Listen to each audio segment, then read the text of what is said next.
जी, अस्सलाम वालेकुम।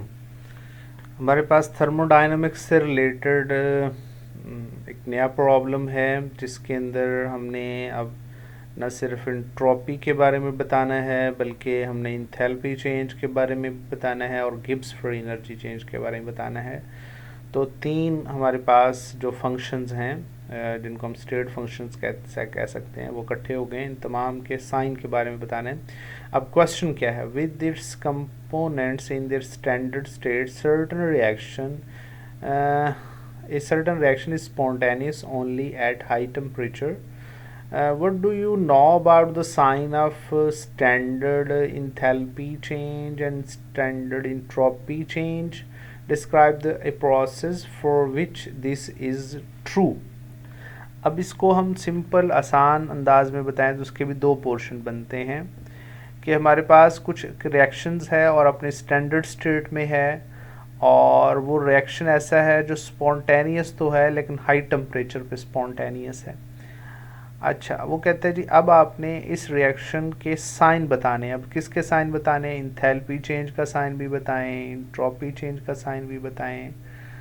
अच्छा जी, वो describe the process for which is true, और वो प्रोसेस भी बताएं जिसके लिए ये सारा इंट्रोपी इंथैल्पी के साइन ट्रू हो सकते हैं। चलें जी, हम सबसे पहले बात करेंगे कि स्पॉन्टेनिटी ऑफ रिएक्शन को डिस्कस करने के लिए हमने एक फंक्शन इंट्रोड्यूस करवाया है जिसको हम कहते हैं गिब्स फ्री एनर्जी, या फिर Gibbs free energy change. Gibbs free energy basically हम कहते हैं the useful energy which is available to do work, to do useful work कह सकते हैं कि फ्री एनर्जी, ऐसी फ्री एनर्जी या फिर ऐसी यूज़फुल एनर्जी जो वर्क करने के लिए अवेलेबल हो at constant temperature and constant pressure पे, तो उसको हम गिब्स फ्री एनर्जी कहते हैं। गिब्स फ्री एनर्जी और इंथैल्पी और एंट्रोपी का रिलेशनशिप जो की इक्वेशन जो है ये ऑलरेडी हम थर्मोडायनामिक्स के चैप्टर में पढ़ाते हैं, जिसके अंदर इक्वेशन है del G is equal to del H minus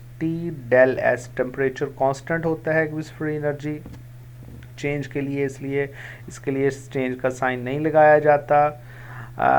तो इसका मतलब टेम्परेचर यहाँ पे कांस्टेंट होने की वजह से ये स्टेट फंक्शन नहीं है। डेल जी स्टेट फंक्शन है, यहाँ पे डेल एच स्टेट फंक्शन है और डेल एस भी स्टेट फंक्शन है। अच्छा जी, अब दूसरी बात, बड़ा कंसेप्ट समझना है कि स्पॉन्टेनियस रिएक्शंस के लिए डेल जी का साइन जो है वो नेगेटिव होना चाहिए। अच्छा जी, तो फिर डेल एच और डेल टी एस का साइन कैसा होना चाहिए? तो डेल एच जो है इस अगर ग्रेटर देन ज़ीरो हो, यानी इसका पॉजिटिव साइन हो, heat is endothermic which is opposes the spontaneity. The further reaction this is spontaneous only eight high temperature. Only eight high temperature का मतलब बहुत ज़्यादा टेम्परेचर देंगे तो रिएक्शन तो फिर स्पॉन्टेनियस, यानी कि रिएक्शन क्या कर रहा है, एनर्जी एब्जॉर्ब कर रहा है। तो एनर्जी एब्जॉर्ब करने पर वो स्पॉन्टेनियस है तो डेफिनेटली फिर एंडोथर्मिक प्रोसेस है। जब एंडोथर्मिक प्रोसेस है तो डेल एच का साइन पॉजिटिव होगा, ग्रेटर देन ज़ीरो का मतलब ये है। तो उसका टेम्परेचर अगर सिस्टम को दे रहे हैं तो इंट्रोपी भी इंक्रीज होगी, इंट्रोपी भी ग्रेटर देन ज़ीरो होगी। तो entropy which favour the spontaneity. तो एट हाई टेम्परेचर पे क्या होगा कि T del S become large. Del S जो पॉजिटिव में आएगा तो इसका टेम्परेचर तो कांस्टेंट है, डेल एस का साइन पॉजिटिव हो जाएगा, तो इन इसका अच्छा फिर ये पॉजिटिव हो जाएगा तो डेल एच भी पॉजिटिव होगा ना, ओवरकम करने के लिए, क्योंकि एनर्जी एब्जॉर्ब हो रही है। लेकिन डेल जी जो है वो नेगेटिव होगा, क्योंकि डेल जी अगर नेगेटिव है तो ये स्पॉन्टेनिटी का साइन होगा। अगर डेल जी पॉजिटिव होगा तो ये नॉन स्पॉन्टेनियस का साइन है। तो हम एग्जांपल भी दे देते हैं कि मेल्टिंग ऑफ आइस जो है वो सॉलिड से अगर लिक्विड में जा रही है, तो इसकी बड़ी खूबसूरत और इजी एग्जांपल है। अच्छा जी, नेक्स्ट हमारे पास calculate the delta G naught standard Gibbs free energy change calculate करनी है for each reaction using standard Gibbs free energy values for the reactants and products.